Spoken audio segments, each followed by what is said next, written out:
Programme time line सां गॾु आऊं आहियां असद मुमताज़। नाज़रीन, 8 मार्च औरतुनि जे आलमी ॾींहं जे हवाले सां सॼे मुल्क में भरपूर ॾींहुं इहो मल्हायो पियो वञे। इन ॾींहं ते रैलियूं निकिरनि थियूं, जलसा निकिरनि था, मार्च कया वञनि था, सेमिनार कया वञनि था ऐं उन में औरतूं पंहिंजे मसइलनि ते उजागर कनि थियूं पियूं ऐं पंहिंजा मसइलनि ते इज़हार कनि थियूं पियूं ऐं पंहिंजा मुतालबा बि रखनि पियूं। 2018 खां हीअ ॾींहुं भरपूर नमूने मल्हायो पियो वञे त अॼु 7हों भेरो आहे इन ॾींहं खे मल्हाईंदे।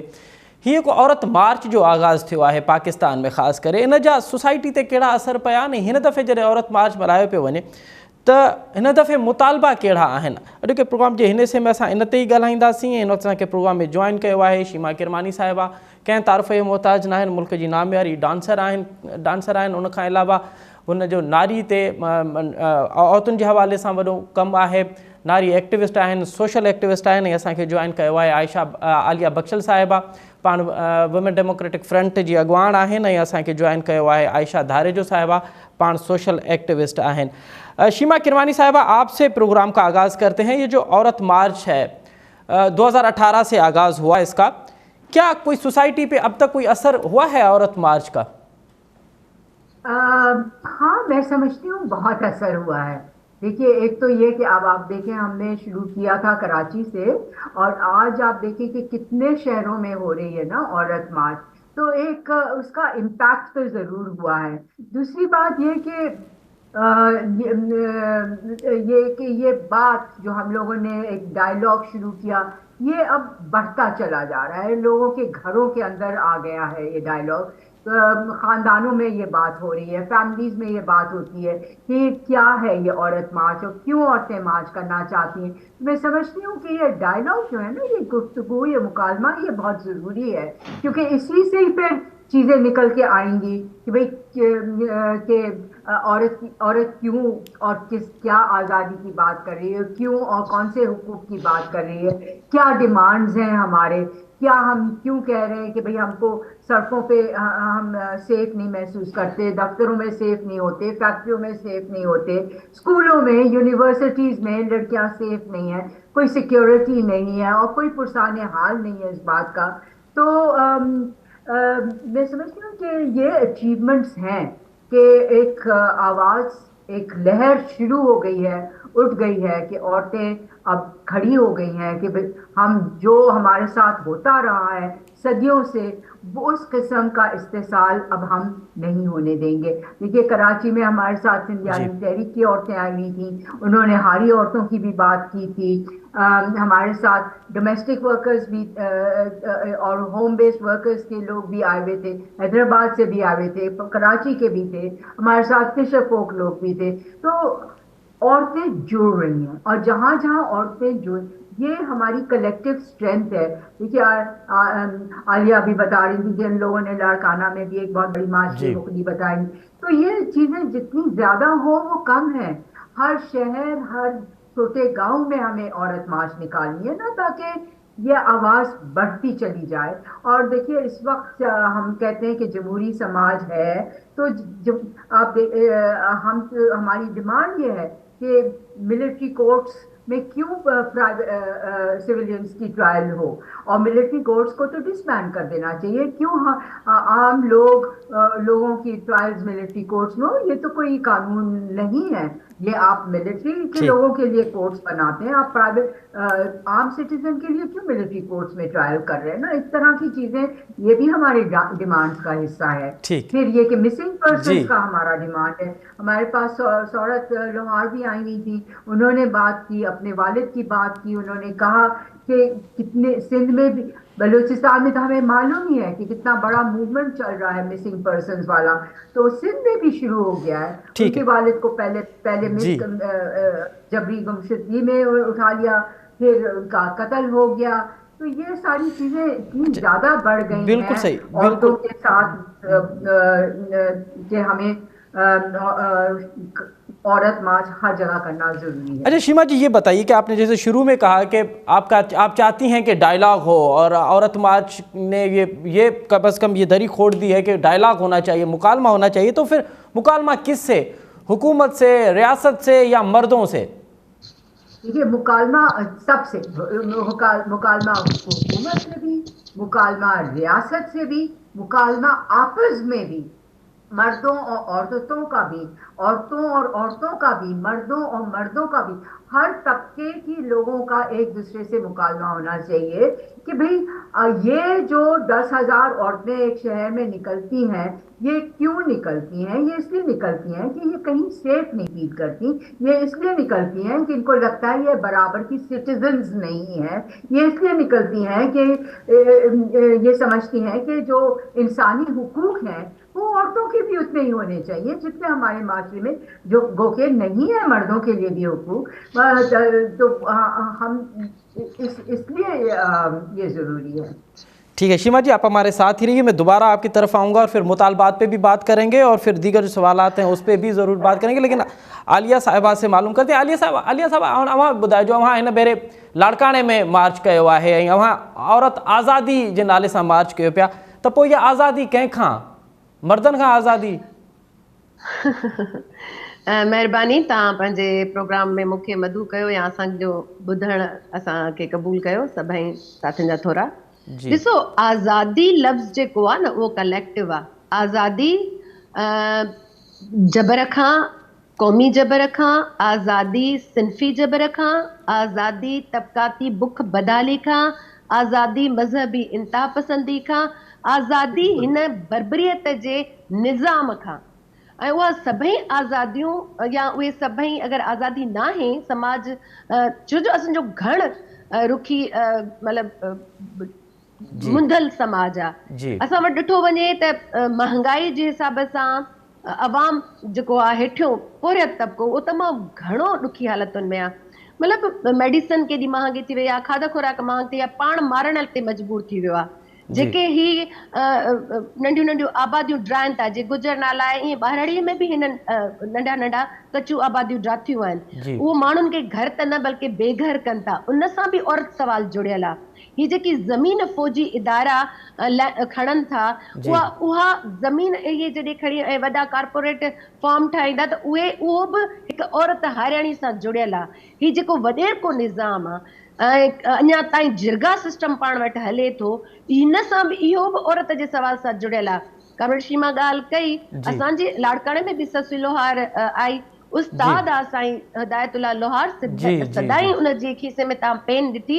पोइ मतिलबु ही रियासत एॾी बजट खाए थी, इदारा एॾी असांजी ऐवान जी बजट था वठनि, मुंहिंजी ऐं तव्हांजी। ऐं पोइ कलम खणंदड़ माण्हूअ खे बि सरेआम गोलियूं लॻियूं थियूं वञनि त हू FIR न पिया वठनि या हिन महिल ताईं को खड़ तेल न निकितो आहे। त पोइ हाणे माण्हू पंहिंजी सिक्योरिटी बि पाण करे, त इहा जेको ख़ौफ़ जी समाज चौधारी हिननि निज़ाम जोड़ियो आहे, जेके मां सरमाएदारी चवां, जेके मां जबर जो निज़ाम चवां, बर्बरियत जो निज़ाम चवां, उन खां आज़ादी जो सवाल आहे। त पोइ सम्झो पिया त इहे जेके मसइला बयानु कयो था पिया, इहो न सभिनी जी जड़ मर्द आहे। सम्झो पिया त इहो मर्दनि जे हुजण जे करे थिए थो पियो? न न न, ॾिसो, हिकिड़ो त रेडिकल असां फेमिनिज़म में मटे नज़रियाती लाइन रहियूं आहिनि। मर्द सां जहिड़ो न आहे, ख़ुदि मर्द इन में ॾाढो जबर जो शिकार थिए थो। मतिलबु ॾाढी कमला बेसन कामेड ॻाल्हि कंदी हुई त मर्द त इन में एतिरो आहे जो हू पंहिंजे पाण खां बि वेगाड़ो थी थो वञे। मर्द अगरि कंहिंखे कारी करे मारे थो न, माईअ खे धक हणे थो न, मतिलबु त हुन पहिरियों पंहिंजे अंदर में धक हणी पंहिंजे अंदर जी इंसानियत मारी आहे। पोइ त हू कंहिं खे औरत ते जबर करे सघे थो या रेप करे सघे थो या कंहिं ॿारड़ीअ सां ज़ना करे सघे थो। मतिलबु त हू पंहिंजे अहसासनि जी ज़ना करे चुको आहे। हू रंगनि खां, हू प्यार खां, हू अहसासनि खां आजो थी वियो आहे। ही जेको पिदरशाही ऐं ॿियो पिदरशाही जेको निज़ाम असां चऊं था न, उनमें सिर्फ़ु मर्द न आहे। इहो पिदरशाही निज़ाम भला बरक़रार रियासत, मज़हबी धुरियूं इहो छो थियूं रखणु चाहिनि? या औरत जो सियासत करणु, कामेड़ शीमा वारनि बि लोड़ियो, असां बि लोड़ियो, ऐं लाहौर में पाबंदी पई जंहिंजी मज़म्मत कयूं था, असां इस्लामाबाद में असां ते लाठी चार्ज थिया, असां ते ब्लास्फेमी जा केसिस थिया। छो औरतूं जस्ट हिकु सुठे समाज जी डिमांड करण जे लाइ ॿाहिरि निकिरनि थियूं ऐं ही रियासत खे, हिननि सभिनीनि खे एतिरो थथुलो छो थो अचे? इन जे करे त ग़ुलाम औरत जेकी पिदरशाही जी ग़ुलामी जी शिकार हूंदी, हिकु त ॿार ॼणे थी माई ऐं माईअ जे हथां उन जे नैरेटिव जे हथां इहे पिदरशाही सीन ब सीना, नसल बाय नसल हेठि पुॼाइनि था। त उन में हिकु जेकी पंहिंजी पिदरशाही जी ग़ुलामियुनि खे सम्झे ऐं उनखे टोड़ण जे लाइ रस्ते ते आवाज़ बणिजे, पंहिंजूं डिमांड्स रखे, त पोइ ज़ाहिरी ॻाल्हि आहे समाज में हिननि खे लॻे थो त ॾाढी भञ ड्राह थींदी। उन भञ ड्राह सां ही उहो जेको हलाइनि था न पंहिंजो निज़ाम, जी जेको इस्तसाली निज़ाम बरक़रार रखी वेठा आहिनि, उहो उनखे चैलेंज थो थिए। ऐं दुनिया ठीक ॾिसो, मतिलबु मां सिंध जी ॻाल्हि नथी कयां, पश्तून हे इंटरनेशनल ॻाल्हि थी कयां। कुर्द मूवमेंट ॾिसो, सीरिया में ॾिसो, जिते ॾिसो हिमल दुनिया में सभ खां वधीक अमन, घर खां वठी सरहदुनि ताईं जो अमन जो सवाल आहे, जंहिंमें हर पासां थो अची वञे, रियासत जे तरफ़ां, घर जे तरफ़ां, फैमिली जे तरफ़ां, हर क़िस्म जे अमन जी था ॻाल्हि कयूं, जेके मां बुख बदालीअ खां बेज़ारीअ जी ॻाल्हि था कयूं, त इहो और न दुनिया में हिमल औरतूं लीड थियूं कनि, छो जो ठीक सभ खां वधीक हेठियो तबिको ऐं जी हेठे तबिके मां बि हेठियो पर्त, जंहिंखे मां औरत चवां या अक़लियती मज़हब सां तालुक़ रखंदड़ औरतूं चवां, उहे लोड़नि थियूं। ऐं जेको लोड़े थी ऐं उहा जॾहिं बीहे थी त पोइ हू नवाण हासिल करण खां ठीक सवाइ पोइ हिते न मिले। ठीक है। आलिया इन साहिबा, करे ही आलिया ख़ौफ़नाक साहिबा अवां सां गॾु ई रहिजो। असांखे आयशा धारेजो साहिबा बि जॉइन कयो आहे। आयशा साहिबा, मुंहिंजो आवाज़ अवां ताईं अचे पियो ऐं मूंखे ॿुधो पिया? जी बिल्कुलु। अच्छा आयशा साहिबा, इहो ॿुधाइजो, तव्हां हर साल हिकिड़ो नए शहर में वञी रैली कढंदा आहियो, औरत मार्च मल्हाईंदा आहियो। पोइ भेरे असां ॾिठोसीं घोटकी, उन खां अॻु में असां ॾिठोसीं सखर, हिन भेरे लाड़काणो। त इहो जेको ट्रेंड आहे, इन जी अव्हांखे ज़रूरत छो पई पए कि हिकिड़े शहर में सभु सिंध जूं औरतूं कठियूं छो नथियूं थियनि? तव्हां अलॻि अलॻि छो पिया वञो, अलॻि अलॻि शहरनि में को वजह इन जी? पहिरियां त टाइम न्यूज़ जी महिरबानी, जंहिं पंहिंजो औरत मार्च या औरत कास्ट खे औरतुनि जे इंटरनेशनल डे ते प्रोग्राम रखियो ऐं प्रोग्राम खे कवरेज ॾिनी। ॾिसो, असांजी सिंध में, ख़ासि करे अपर सिंध में, जॾहिं कराचीअ में औरत मार्च ॾिसंदी हुयसि, लाहौर में ॾिसंदी हुयसि, इस्लामाबाद में ॾिसंदी हुयसि, त पंहिंजो पाण खां, हैदराबाद में ॾिसंदी हुयसि त पंहिंजो पाण खां सवाल कंदी हुयसि त अपर सिंध जिते मसइला आहिनि, जिते औरत कारी थी रही आहे, रेप थी रही आहे, डोमेस्टिक वायलेंस आहे, हरासमेंट आहे, इदारनि में औरतुनि खे तहफ़ुज़ कोन्हे, शागिर्दनि खे तहफ़ुज़ कोन्हे, त उते मार्चिस छो न थी रहिया आहिनि? उते आख़िर आवाज़ छो नथो उथारियो वञे? उते नॉन फंडिंग ऑर्गेनाइज़ेशन प्रोजेक्ट खां अलावा उहे छो न आहिनि जेके औरत काज़ लाइ कमु कनि, इंसान लाइ कमु करनि?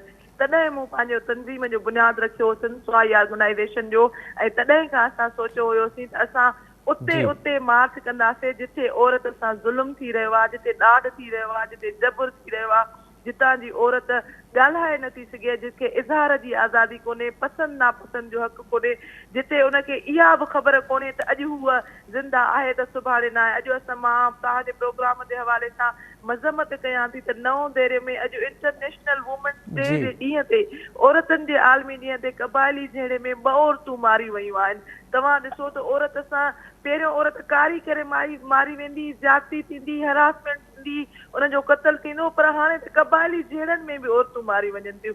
तॾहिं असां सखर में पंहिंजो ही 2 मार्च कयासीं। उन खां पोइ असां कश्मीर में मार्च कयोसीं। कश्मीर जिते औरतुनि लाइ ईअं सम्झो त हिकिड़ो ज़ुल्म आहे, बर्बरती आहे, जहालियत आहे, जिते जागीरदारी निज़ाम मज़बूत आहे। उन खां पोइ असां घोटकी आयासीं ऐं उन खां पोइ हिन दफ़े जेको असां नारी जमहूरी मार्च गॾी करे लाड़काणे में हिकिड़ो कामयाब औरत मार्च कयोसीं, जंहिंमें तव्हां ॾिठो त 50,000 जी तादाद में औरतूं हुयूं। उहे सिर्फ़ु लाड़काणे जूं न हुयूं, कंबर शहदादकोट जूं, नसीराबाद जूं, शिकारपुर जूं, कश्मीर जूं हुयूं, घोटकी जूं हुयूं, मोरो जूं हुयूं, हैदराबाद जूं हुयूं, कराचीअ मां हुयूं, सखर मां हुयूं, खैरपुर मां हुयूं।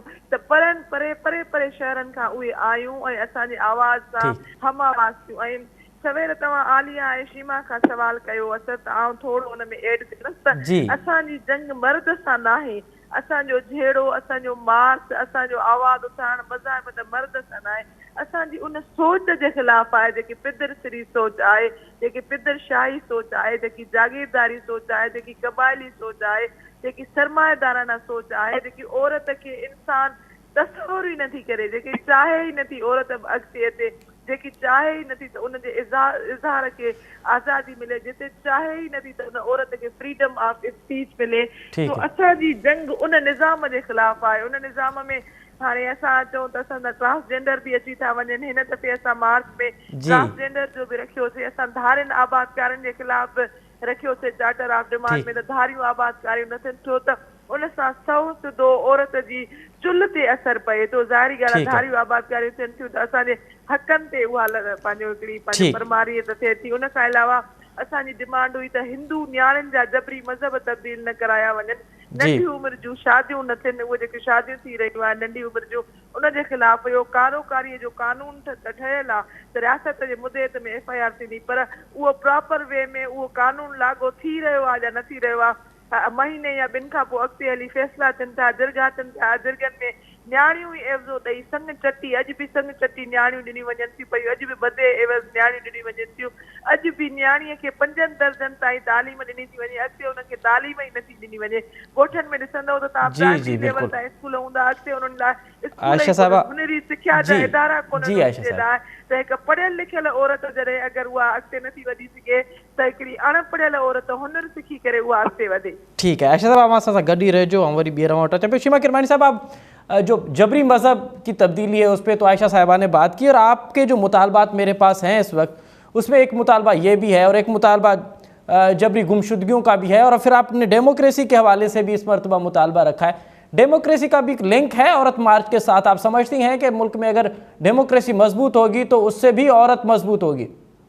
बिल्कुल बिल्कुल, एब्सोल्युटली। जब तक डेमोक्रेसी मजबूत नहीं होगी तो औरत क्या कहाँ से मजबूत हो सकती है।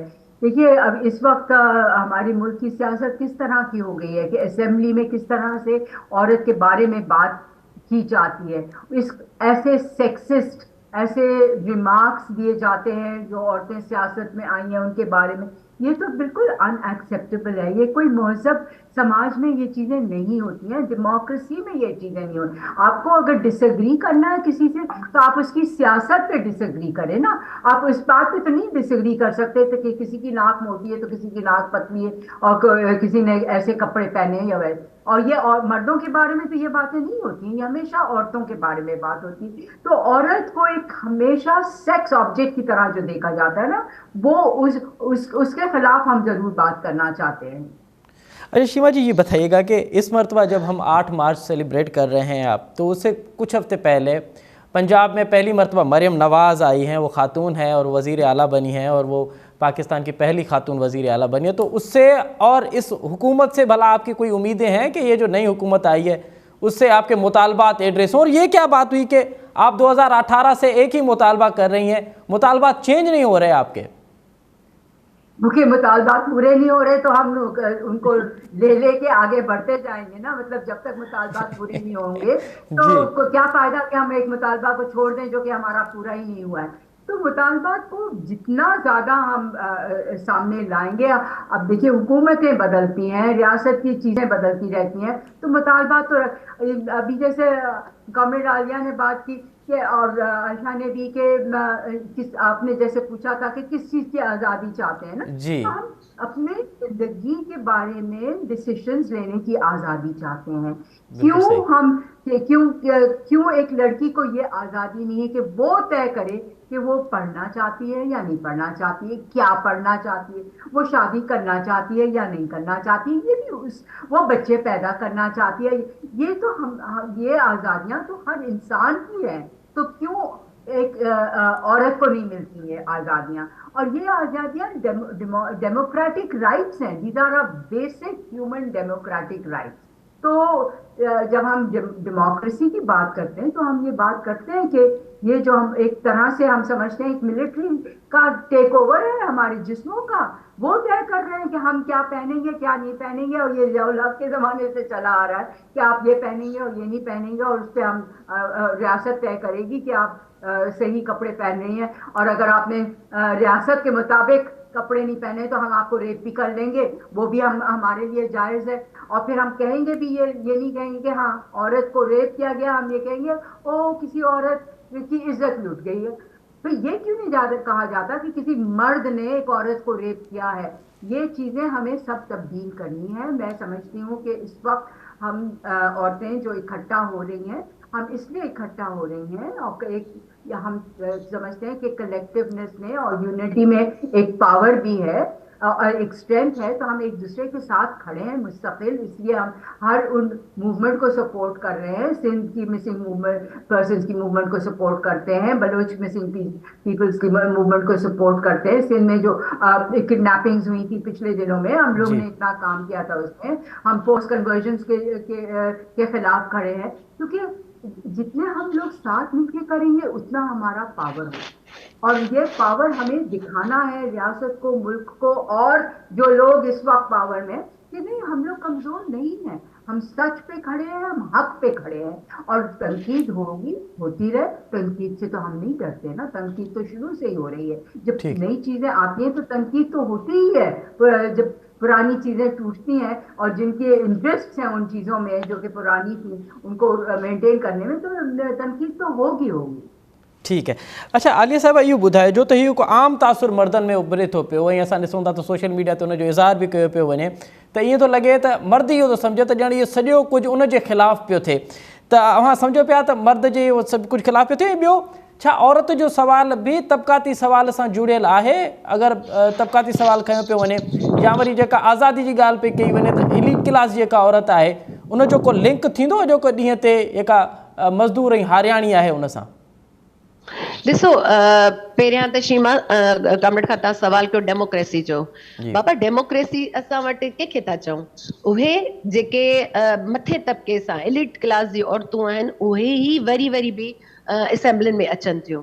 छा हिकु आम हारियाणी, हिकिड़ो आम माण्हू, उहा या हिकिड़ी आम औरत भला जेको वोट ॾिए थी, मां कंबर शहदाद कोट में बि वर्क कई आहे, असांजा साथी इलेक्शन में बीहंदा आहिनि, मां पाण बि हिकिड़ी नंढड़े वार्ड जी इलेक्शन विढ़ी आहे। असां वटि अञा ताईं माई पंहिंजे मर्द, पंहिंजे ख़ानदान जे वॾे या बिरादरी जे वॾे या पंहिंजे वॾेरे जे चवण ते वोट ॾींदी आहे। ऐं वोट घणे भाङे ॿाहिराड़ी में कास्ट थींदो आहे, औरतुनि जो शहरनि में एतिरो थींदो कोन्हे, वोट कास्ट थींदो ई घटि आहे। त डेमोक्रेसी त असां वटि आहे ई कोन। असां वटि मतिलबु जेके डेमोक्रेटिक मुल्क आहिनि उन में अञा कुझु बहितर हालतूं हूंदियूं, त असां वटि त कहिड़ी बि तंज़ीम हुजे, नून लीग, पीपल्स पार्टी या GGA उनजो मुतबादिल, त मां इन्हनि खे डेमोक्रेसी सम्झाई कान थी। इहो डेमोक्रेटिक हिकिड़ी उन ॾींहुं बज़ाहिर ठपेबाज़ी हूंदी आहे, लेकिन अंदरि खाने ई सिलेक्टेड आहिनि, को इलेक्ट थियल कोन हूंदा आहिनि। ॿियो बाक़ी आहे तबक़ाती कीअं नथो जुड़े। मिसाल ॻाल्हि, गैस जा बिल वधनि था त माई पोइ अची चुल्ह ॿारण शुरू थी करे, वरी उहो असां 21वीं सदी 22वीं सदीअ में पुॼण जे बावजूद बि असां छेणा ऐं काठियूं ॿारियूं था। मुंहिंजे पंहिंजे घर में गैस कोन्हे, लाइट कोन्हे, उनजो बि ज़ाहिर जेको सोशलिज़म जी मूवमेंट जे नतीजे में जेके घर जा कम आहिनि उन जे लाइ मशीनरी ईजाद थी, जूसर मशीन आहे, कपिड़नि धोइण जी मशीन आहे, मुख़्तलिफ़, उहा लाइट न हुजण जे करे उहो तबिको या एतिरियूं महांगियूं आहिनि जो उन हेठे तबिके जी माई अफोर्ड नथी करे सघे, त उहा अञा ताईं बि पंहिंजे हथ सां उहो सॼो पोरियो करे थी। ऐं वॾी ॻाल्हि त ॾिसो एजुकेशन तबक़ाती तालीमी निज़ाम जे करे या पब्लिक यूनिवर्सिटीज़ जा बि एतिरा महांगियूं फीसियूं थी वियूं आहिनि जो असांजी मादरे मिलत सिंध यूनिवर्सिटीअ में हिन साल 20% छोकिरियुनि टेस्ट ॾिनी आहे। हाणे मूंखे ॿुधायो त एडमिशन केतिरी % थींदी, छो जो फीसियूं 200% महांगी थी वई आहे। त हायर एजुकेशन में असां वटि छोकिरियूं, हिकु त समाजी उहो पिदरशाही रवैयो आहे, ॿ मुश्किल छोकिरियूं निकिरनि थियूं मुख़्तलिफ़ इदारनि में पढ़ण जे लाइ, पर उहे हाणे ॻरियूं फीसियूं, उनजे करे पुट खे न पुट पढ़ाईंदासीं, धीअ न पढ़ाईंदासीं, त इहो बि असांजो ज़ारा मुआशिरत सां जुड़ियल आहे।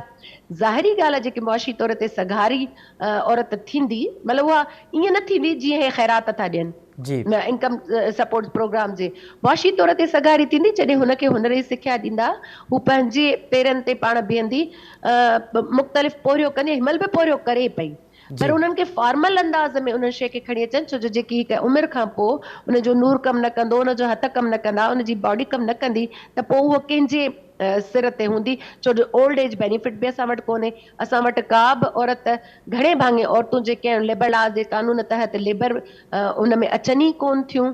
सो इहे सभु तबक़ाती समाज सां जुड़ियल सवाल आहे। मां ईअं ई तव्हांखे चयुमि त इहो क़ौमी जबर सां बि जुड़ियल आहे। मुंहिंजी क़ौम जा रिसोर्सिस जा अख़्तियार कंहिं ॿिए वटि हूंदा, ऐं पोइ मुंहिंजी जेकी औलाद जेकी मां ॼाणियां थी, मां नओं नसल पैदा कयां थी, त उनजे हिसे में छा मिलंदो? ईअं ई असांजो सिंफ जो मामिलो, त हीउ जुड़ियल सवाल आहे, कटियल सवाल कोन्हे। असांखे इहो ईअं सम्झणु घुरिजे। इन जे करे असांजो जेके डिमांड्स आहिनि उहे बि ईअं आहिनि त बाबा असांजा दरिया, असांजा ॿेट, असांजो कारूं झर, असांजा समुंड, इहे असां इवन मेगा प्रोजेक्ट जेके थियनि था, एनवायरमेंट जे सवाल बि असांजो सवाल आहे। इवन जेको वोड़नि में स्प्रे यूज़ थो थिए ऐं छोकिरियूं या मायूं जेके वोड़ चूंडींदियूं आहिनि उन में 80% एबॉर्शन जो रेशो वधी वियो आहे, छो जो उहा मेडिसन ज़हरीली आहे ऐं पोइ उन्हनि जी ॿार जेकी आहे बचेदानी उहा कमज़ोर थी वञे। ऐं असां वटि तौलीदी सिहत जा के बि मामला कोन्हनि। ऐं मां ॿी हिकिड़ी ॻाल्हि कयां, हाणे त इहो थियो आहे जो सरमाएदारी निज़ाम पहिरीं दुनिया टीं दुनिया जी औरत जे मथां इहो बि पोरियो विझी छॾियो आहे त ॿार तव्हां ॼणियो।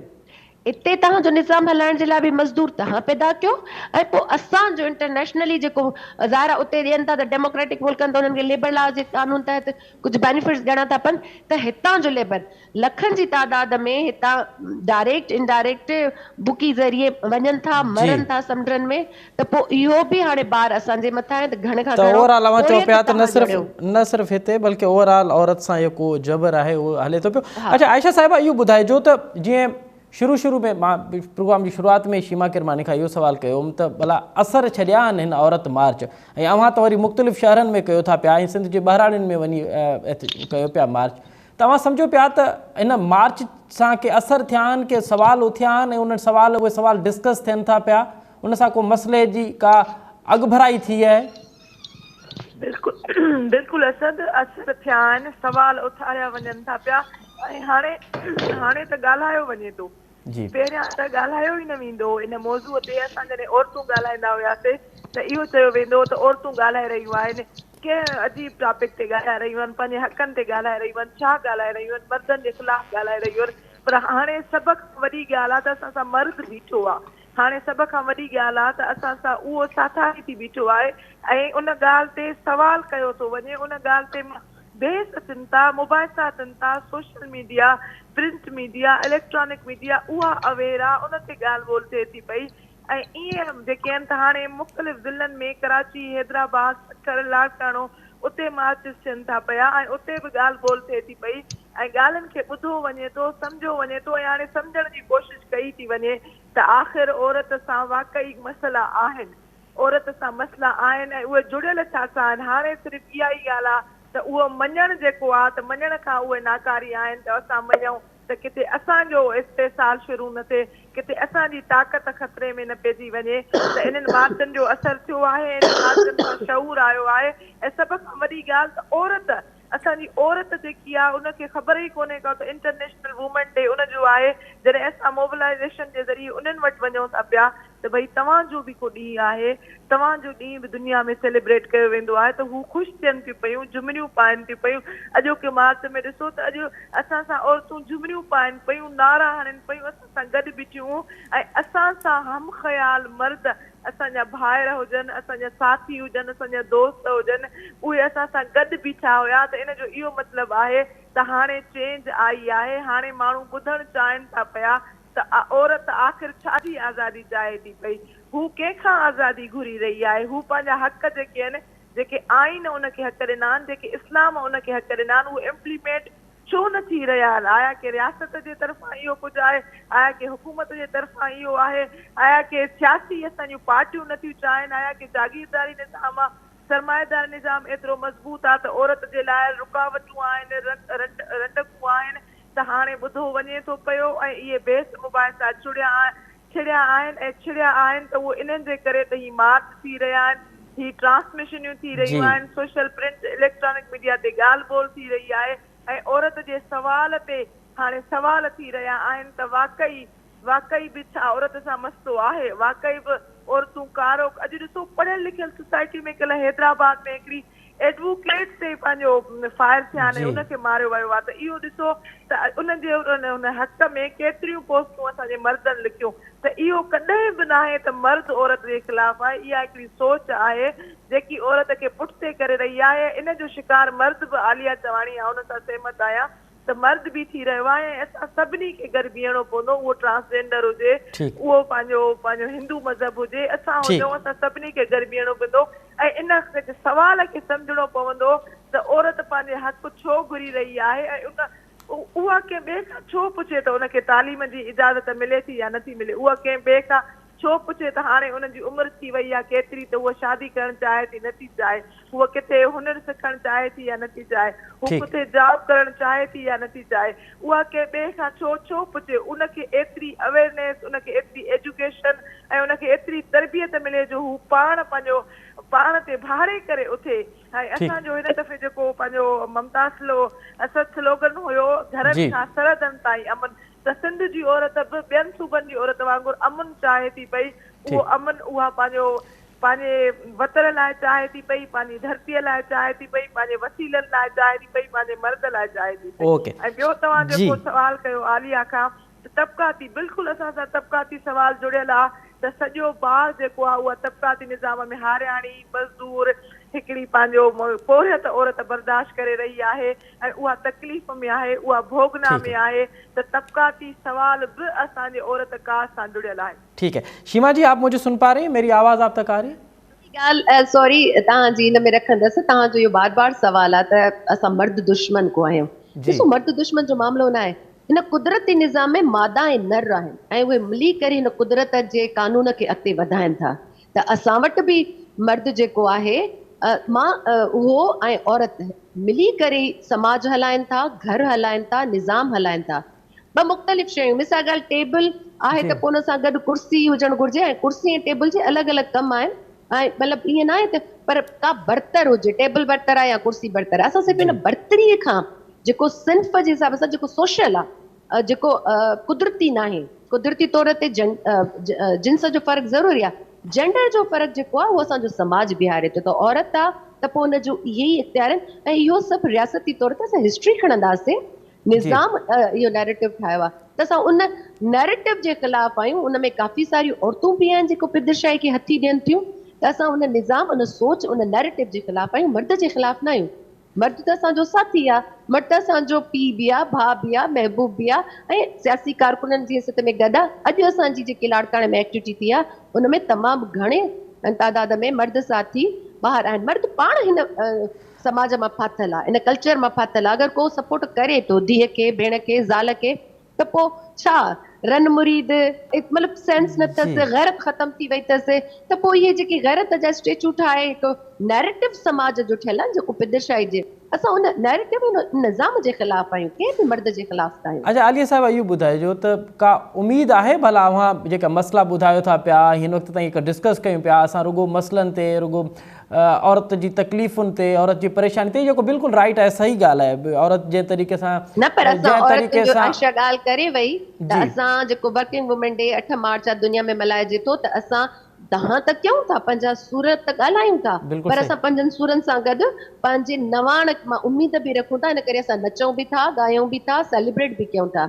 ॾिसो रोज़ा लग्ज़मबर्ग जी ॻाल्हि ॾाढी वॾी कॉमरेड हुई त असां जेसि ताणी पंहिंजी ग़ुलामीअ जूं ज़ंजीरूं जेके असांजे पेरनि में न, उहे उन्हनि जो अदराक न कंदासीं त उनखे टोड़ जी असां ख्वाब बि न ॾिसंदासीं। हाणे ॾिसो था त मार्चिस जेके आहिनि मुख़्तलिफ़ शहरनि में थियनि थियूं, उते एक्शन कमेटी ठहनि थियूं, जुड़त थिए थी ऐं पोइ सुभाणे उते को मसइलो थिए थो त हिक ॿिए सां राब्ता थियनि था ऐं काफ़ी शयूं असां रोके बि सघूं था। उमेद त लाज़मी आहे ऐं उनजा नतीजा बि आहिनि। हिकु पासे ते बर्बरियत आहे न, जीअं नौजवान छोकिरीअ जी ॻाल्हि थी, असांजे इदारे में स्टूडेंट रहिया, मुंहिंजी पंहिंजी पर्सनल मुलाक़ात आहे। पंहिंजी पसंदि ॾेखारींदासीं त कारी थींदासीं, इनकार कंदासीं त मारियो वेंदोसीं। त मतिलबु असां इन सॼे निज़ाम खां कयूं था ऐं उमेद बिल्कुलु आहे ऐं उमेद आहे हासिलात हासिल थियनि थियूं। सोरठ ऐं ससु जी जदोजहद, नसीराबाद रंग लाथो जो हिननि FIR वरिती, न त ही FIR बि कोन वठनि हा, रियासत ते FIR थी आहे।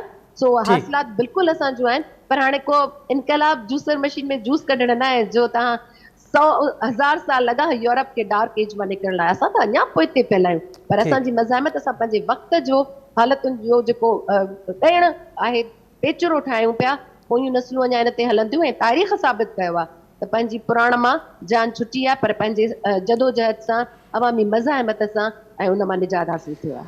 आयशा साहिबा, का उमेद आहे ऐं अव्हां वटि वे फॉरवर्ड छा आहे? अव्हां छा था सम्झो त ई मसइलनि जो हल छा थींदो, हल कीअं थींदो? ॾिसो मसइलनि जो हल जेको आहे त उहो जिदोजहद सां आहे, जिदोजहद जे रस्ते सां आहे, ॻाल्हियुनि ज़रिए आहे ऐं पंहिंजो फेस साहब चयो हो, बोल क्लब आज़ाद हैं तेरे, बोल सबा अब तक क्यों चुप है। त जेसि ताईं असां ॻाल्हाईंदासीं न मसइलनि ते, जेसि ताईं असां वेहंदासीं न ऐं जेसि ताईं कानून इम्प्लीमेंट न थींदो तेसि ताईं हल न थींदो, जेसि ताईं सज़ाऊं न ईंदियूं तेसि ताईं मसइला हल न थींदा। उमेद आहे, बहितरी जी उमेद आहे ऐं इलाही ॾुगो आहे। जीअं पंहिंजो आलिया चयो त 1400 में यूरोप में, फ्रांस में जेको आहे त हीअ पंहिंजो तहरुक वरितो हुयो ऐं उतां जी औरतुनि जेको आहे त हिकिड़ो तहरुक वरितो ऐं उन्हनि चयो त असांखे पंहिंजा हक़ ॾिना वञनि। वञी 1920 में जेको आहे औरत खे अमेरिका में वोट जो हक़ मिलियो। त असांजी जिदोजहद त अञा नंढड़ी आहे, असांखे जिदोजहद करणी आहे, पोइ भले उहा सालनि ताईं हुजे, उहा महीननि ताईं हुजे, उहा सदनि ताईं हुजे। किथे बि थकिणो नाहे, असांखे आवाज़ उथाइणो आहे, मज़ाहिमत करणी आहे, उहा मज़ाहिमत लिखण जे ज़रिए हुजे, कलम जे ज़रिए हुजे, उहा जिदोजहद जे ज़रिए हुजे, उहा असांखे रस्तनि रोडनि ते निकिरण लाइ हुजे, उहा करणी आहे। वे फॉरवर्ड इहो आहे त जेसिताईं कानून ते इम्प्लीमेंटेशन न थींदो, जेसिताईं इम्प्लीमेंट कानून न थींदो, सज़ाऊं न ईंदियूं ऐं रियासत पंहिंजी ज़िम्मेवारी क़बूल न कंदी त औरत खे जेको आहे हिकिड़ो इंसान तसवुरु कयो वञे ऐं आइन त थिया आहिनि, उहे इम्प्लीमेंट छो नथा थियनि पिया। अॼु बि जेको आहे, अॼु बि ॾिसो त औरत हिकिड़ी कारी करे बीमारी थी वञे त उते उनजो वॾेरो उन में मुलविस आहे ऐं उनजे वॾेरे ते कॾहिं बि फिराद न थी आहे, कॾहिं बि उनखे मुलविस करार न ॾिनो वियो आहे, कॾहिं बि उन्हनि में ऐं उहो उते गठजोड़ करे 2 महीननि ताईं फ़ैसिलो करे जिरगो करे उहो ॻाल्हि कोर्टनि ताईं बि नथी पहुचाई वञे। त जेसिताईं इहे मसइलनि में इन में सज़ाऊं न ईंदियूं, जेसिताईं कानून पंहिंजो इम्प्लीमेंट न थींदो, जेसिताईं रियासत पंहिंजी ज़िम्मेवारी क़बूल न कंदी, तेसिताईं औरत मज़ामत कंदी रहंदी ऐं औरत पंहिंजी मज़ामत सां ई इहे मामला हल कंदी। ऐं औरत मर्द जे ख़िलाफ़ु न आहे, औरत इन सोच जे ख़िलाफ़ु आहे जेका सोच पेदरशाही आहे। वॾी महिरबानी आयशा दारेजो साहिबा, आलिया बख्शल साहिबा, शीमा किरमानी साहिबा, मां टिनि मौज़ूअ महिमान जी वॾी महिरबानी। नाज़रीन, औरत जे आलमी ॾींहं जे हवाले सां, औरत मार्च जे हवाले सां, औरतुनि जी तकलीफ़ुनि जे हवाले सां उन्हनि जा ॻाल्हियूं बि ॿुधियूं ऐं उन्हनि जा मुतालबा बि ॿुधा। हाणे हीअ औरत आख़िर में जेका ॻाल्हि आयशा दारेजो साहिबा कई त औरतुनि जे मसइलनि जो हल उनजी मज़ामत आहे ऐं मज़ामत उनखे सघ पैदा कंदी ऐं औरत ई पंहिंजा मामला पाण हल कंदी। प्रोग्राम जे वक़्त में पुॼाणी थो पहुचे, असद मुमताज़ खे ॾींदा इजाज़त, सदाईं गॾु।